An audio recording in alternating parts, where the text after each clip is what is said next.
El asesinato del príncipe heredero fue el pretexto que utilizó el gobierno de Viena para ajustar cuentas con Serbia, que amenazaba la seguridad interna del imperio. La actividad de los serbios iba a hacer reventar el imperio, provocar la independencia de los croatas, de los eslovenos, de los macedonios, en fin. Es la primera tesis. La segunda es que Berlín le dio un cheque en blanco, es la fórmula que pueden encontrar en muchos libros. Berlín le dio un cheque en blanco a Viena diciéndole te apoyo a fondo. La tercera es Rusia, leal a su aliado Serbio, el pequeño Serbio contra el gigante Habsburgo.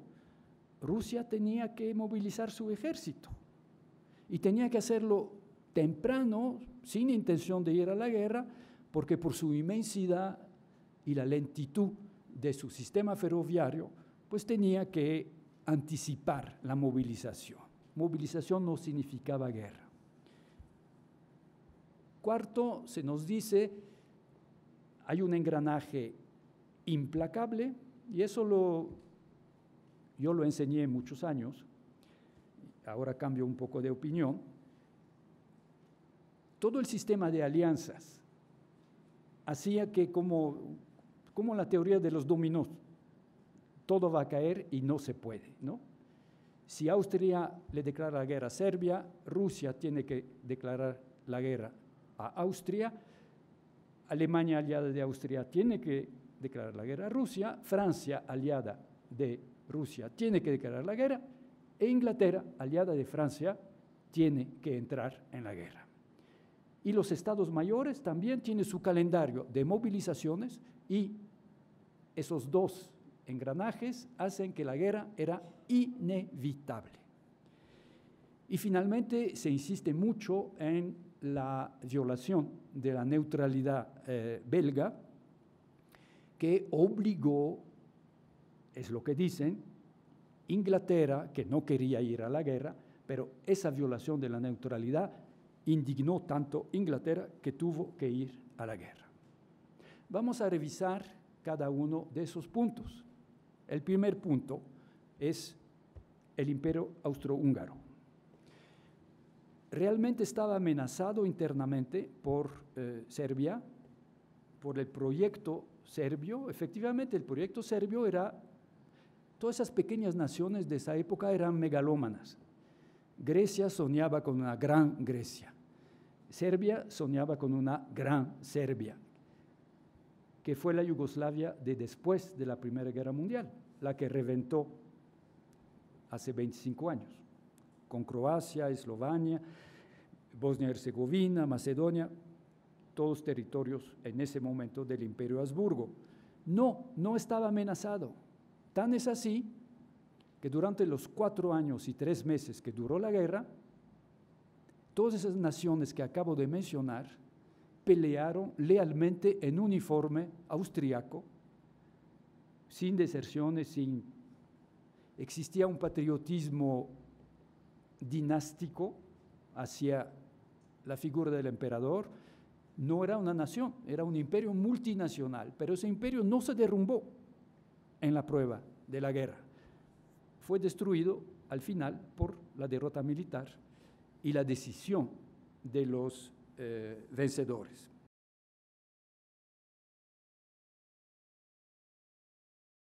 En cuanto a Europa, los aliados anglosajones aprobaron junto con Stalin la Declaración Conjunta sobre la Europa Liberada, que exigía el restablecimiento de la democracia sobre Europa Oriental. A la larga, con el Ejército Rojo ocupando esa región, la declaración resultaría irrelevante, aun y cuando todos los países de la zona se identificaban a sí mismos como democracias populares. La cooperación entre las dos Europas tendría que iniciarse ahí donde se contara con las mejores condiciones de recursos, capital y sobre todo cultura compartida y memoria histórica común, para llegar más tarde a formas más amplias y creativas de integración de los dos tipos de economía en todo el continente. Así pues, había que concebir la nueva unificación alemana desde una perspectiva que eliminara, desde la gestación misma de su diseño, la amenaza militarista alemana. Sin embargo, las diferentes alternativas para la unificación alemana se discutieron en un periodo extraordinariamente breve. Por ejemplo, resulta extraño hoy saber que a fines de 1989, Gregor Gysi, presidente del Partido Socialista Unificado Alemán, en Alemania Oriental, pidiera ayuda a Estados Unidos para evitar que la República Democrática Alemana fuera absorbida por la República Federal Alemana. El presidente de Alemania Oriental, comunista, digamos, pidiéndole ayuda a Estados Unidos para evitar que fuera absorbida por la Alemania, digamos, capitalista. Günter Grass, quien temía lo que denominó la unificación insensata, se inclinaba por una confederación que no violentara la evolución natural de los dos estados independientes en la posguerra y que respondiera al espíritu de una Europa integrada de una manera mucho más laxa y gradual. Pero para cuando se firmó el Tratado de Unificación, que entró en vigor el 3 de octubre de 1990, Alemania estaba unificada, pero ciertamente no en una confederación como proponía Grass, o al margen de los pactos militares como propuso Gorbachov, sino más bien como lo habían temido Gregor Gysi y los comunistas orientales. Más que una unificación, el para hablar con propiedad germánica es que se había dado una Anschluss, una anexión de un estado al otro. Gorbachov perdió la batalla por conseguir la unificación alemana al margen de la OTAN, pero en cambio sí consiguió la fase de su proyecto representada por el gran laboratorio en que se convirtió la nueva Alemania para experimentar las ventajas y desventajas de los procesos de unificación.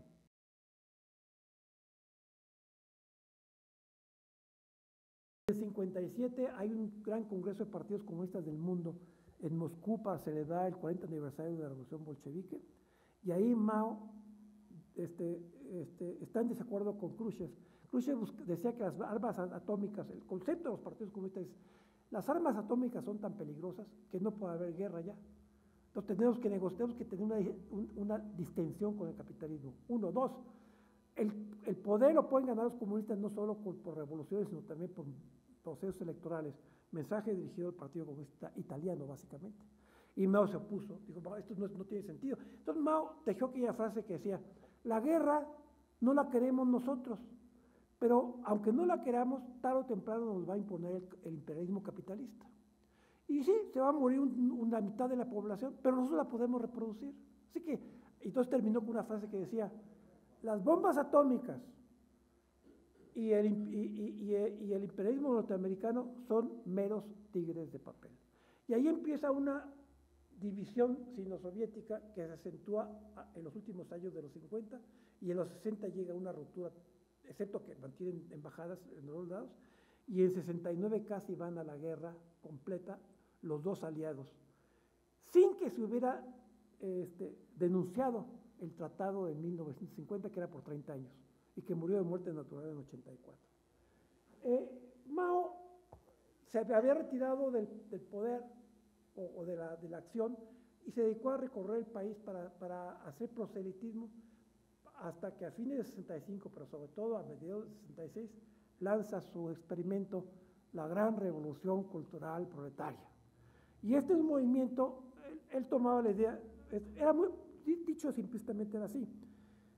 Si bien la contradicción fundamental de una sociedad presocialista está entre el carácter privado de la apropiación y el carácter colectivo de la producción, una vez que se resuelve este problema en un socialismo, no desaparecen las contradicciones, sigue habiendo contradicciones en el seno del pueblo, que son contradicciones, pueden ser antagónicas o no antagónicas, decía él, ¿no?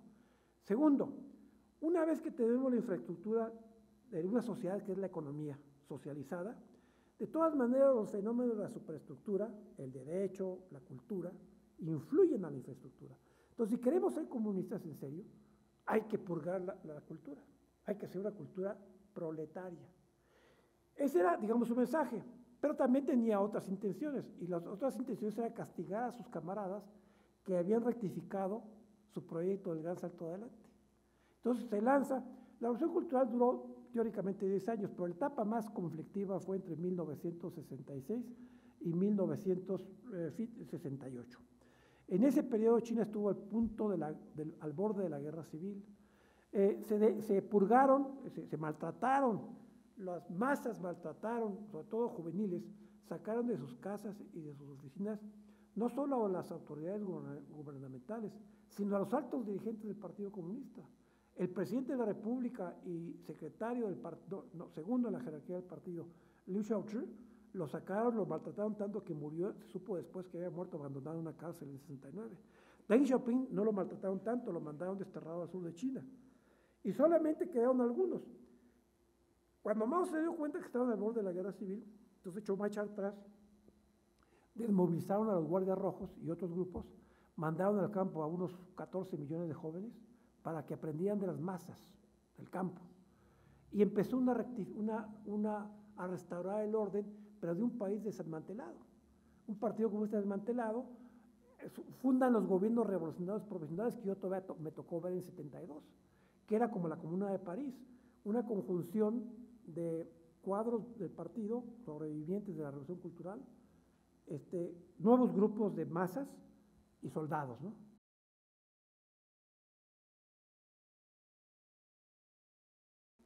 Durante la Segunda Guerra Mundial, el gobierno francés en el exilio, Charles de Gaulle, encontró refugio en África.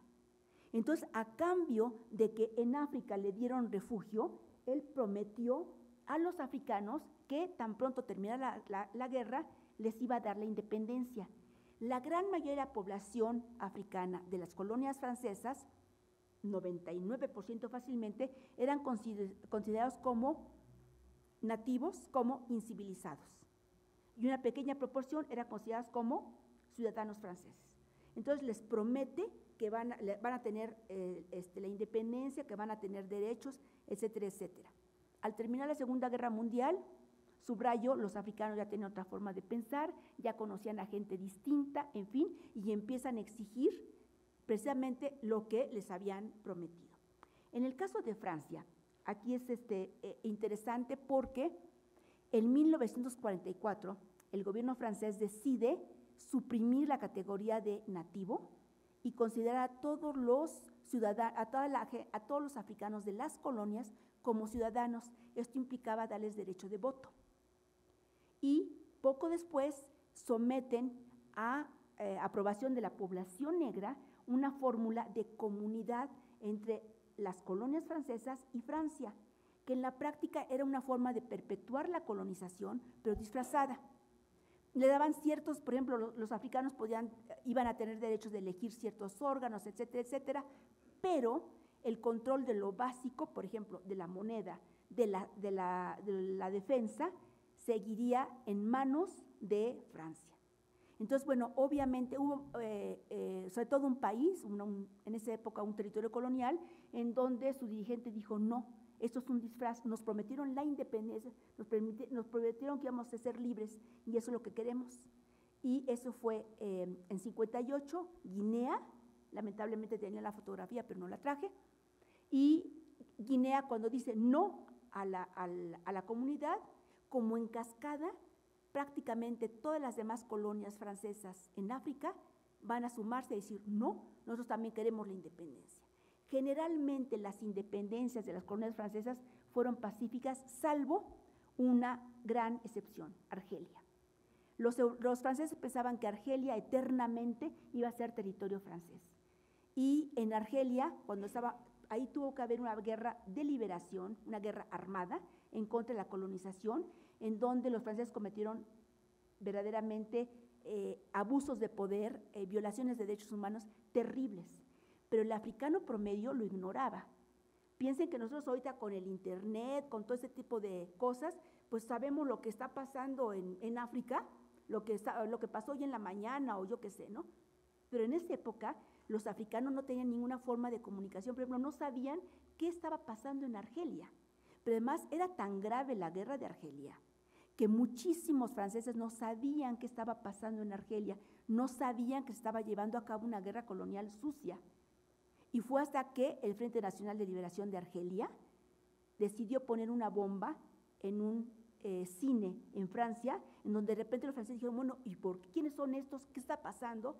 Es cuando la opinión pública francesa se entera de lo que estaba pasando, y obviamente hay parte de la opinión pública francesa que apoya el movimiento de descolonización, como obviamente Jean-Paul Sartre, es de los más conocidos, que se convierte en los grandes defensores del derecho a la independencia de Argelia.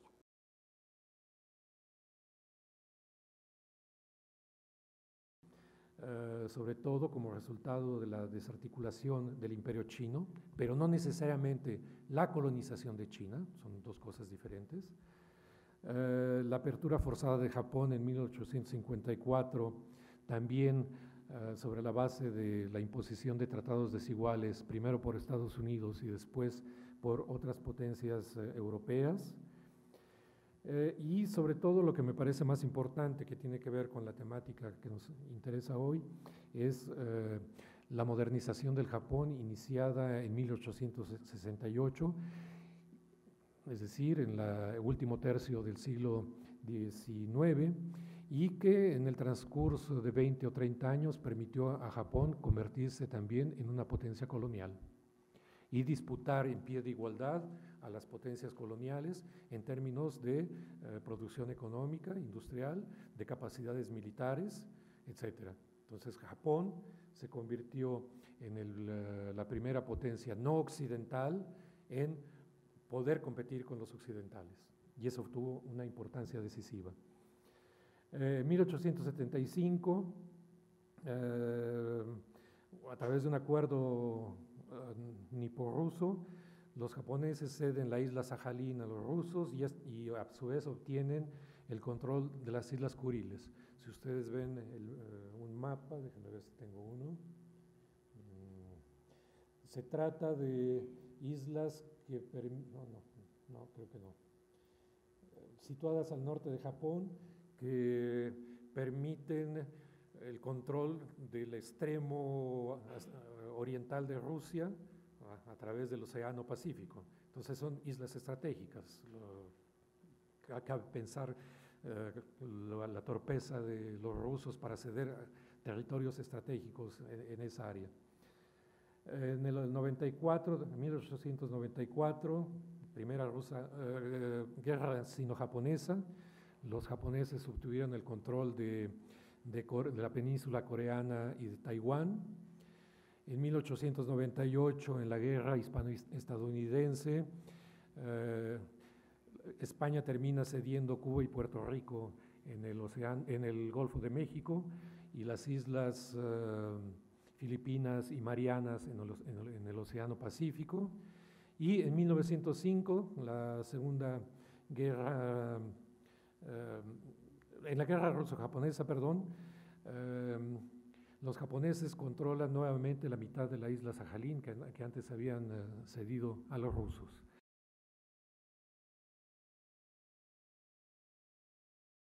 El uso de las bombas atómicas en Hiroshima y Nagasaki le da a Estados Unidos precisamente este monopolio de las armas atómicas en la primera parte de la Guerra Fría. Entonces hay una conexión muy importante entre el resultado de la Guerra Mundial y lo que va a suceder en los 40 años posteriores.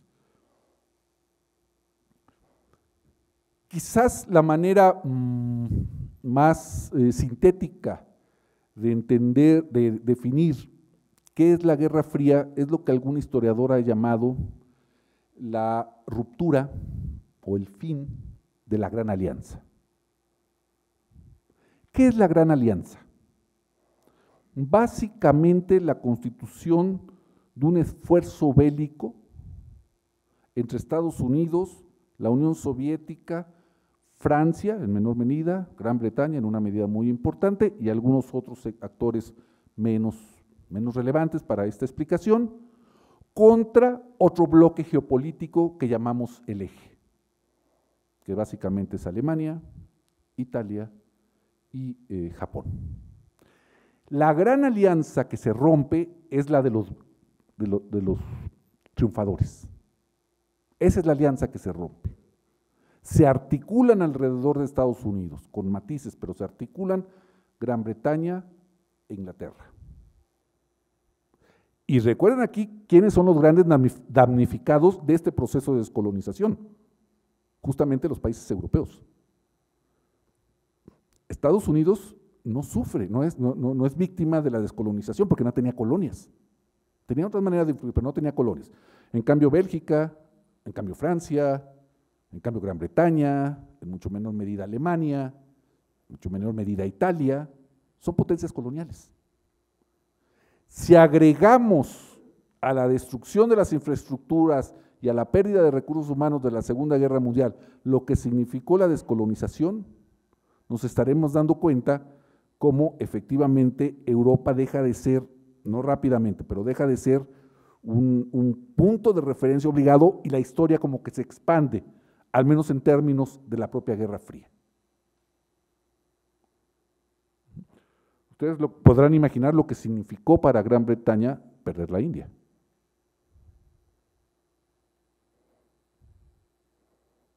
La India, que es un subcontinente en realidad, habitado por cientos de millones de personas, cientos de millones, el segundo país más poblado después de China, incluso en estos momentos, pasó de ser una colonia británica, la reina de Inglaterra dejó de ser la emperatriz de la India, a convertirse en el mayor experimento democrático y republicano de todo el mundo. Eso pasó en la posguerra.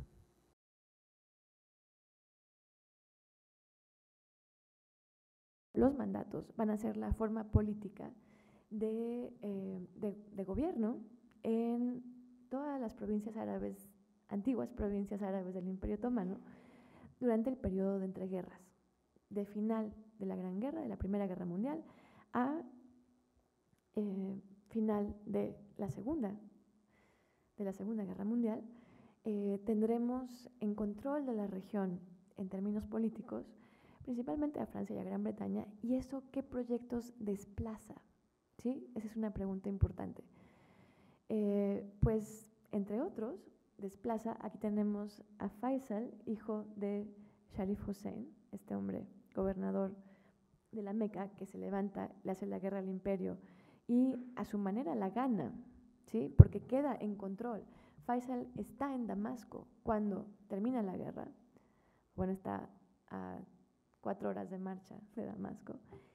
Y ¿qué es lo que sucede con los mandatos? Que se cancelan muchas posibilidades para estas sociedades en términos políticos y en términos sociales, ¿sí? Y tengo muchos colegas, por ejemplo, que argumentan que este momento colonial, porque se entiende así, es un momento en el que Francia y Gran Bretaña, a través de la figura del mandato, toman control colonial del Medio Oriente, no termina sino hasta las revueltas de 2011, 2012, 2013, ¿sí? Ellas marcan el final del periodo de descolonización. La Sociedad de Naciones propone que son tutelas, ¿sí? Que lo que está haciendo Gran Bretaña y Francia es preparar a estas poblaciones para su independencia. Hay una secuencia importante. Nasser emerge como esta gran figura del arabismo, del panarabismo. Es un gran orador, se dedica a dar unos discursos interminables los jueves por la noche que pasan por la radio egipcia y que llegan de hecho en emisión a los países vecinos, y se convierte en la voz del pueblo, porque es además un hombre que es un ejemplo importante de la transformación en los liderazgos que van a estar a la cabeza de la región a partir de las independencias en los años 40 y sobre todo a partir de el fracaso en 1948 de todos los ejércitos árabes unidos frente al Estado de Israel, ¿sí?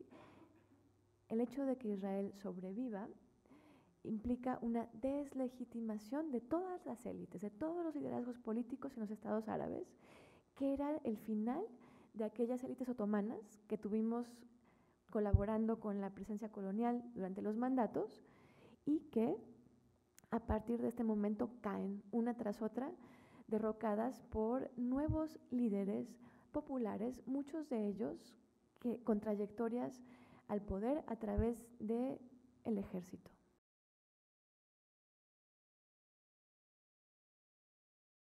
Entonces, la cifra fundamental de muerte no ocurrió en los campos de exterminio, ocurrió como en Ayotzinapa, es decir, a balazos, a mazazos, obligados a cavar sus propias tumbas, niños, padres, ancianos, y ocurrió en camiones también con gas que empezaron a utilizarse porque, claro, ellos estaban queriendo buscar fórmulas productivas y eficientes. Las balas eran muy costosas. Los mazazos eran tardados. Había que hacer un exterminio completo y entonces inventaron eso.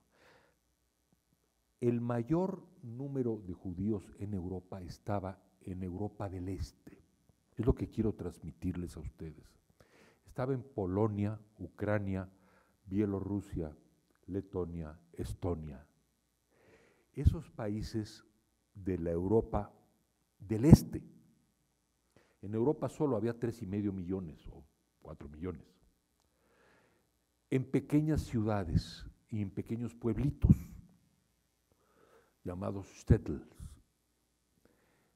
Bueno, de 1939 a 1942, ocurrió la mayor matanza, antes de que se implementaran, se instrumentaran rápidamente los campos de exterminio de los que ustedes han oído hablar. De tal manera que el documental, el modo mejor de acercarse al tema del Holocausto, a mi juicio, no está en el cine, sino en el documental. Hay un documental que se llama Shoah. Shoah es la palabra hebrea para holocausto.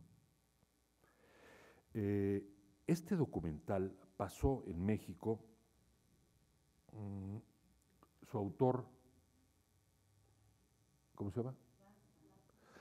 Claude Lanzmann, tardó muchos años en hacerlo. Pasó por el Canal 11 y espero que vuelva a pasarse. Yo creo que el año que entra sería bueno que pasara de nuevo, porque son los 80 años ya los 70 años, perdón, del fin de la guerra. Les voy a decir, ese documental lo hizo Lanzmann de este modo. No hay una sola fotografía, no hay una sola imagen, nada de eso. Él va a entrevistar sobrevivientes, pero no solamente sobrevivientes, que hubo muy pocos del Holocausto, sino, por ejemplo, entrevista al oficial alemán a cargo de Treblinka, uno de los campos de exterminio. Y lo convence después de mucho tiempo que tiene que dejar ese testimonio para la historia. Y el oficial, que era un alto oficial, termina convencido.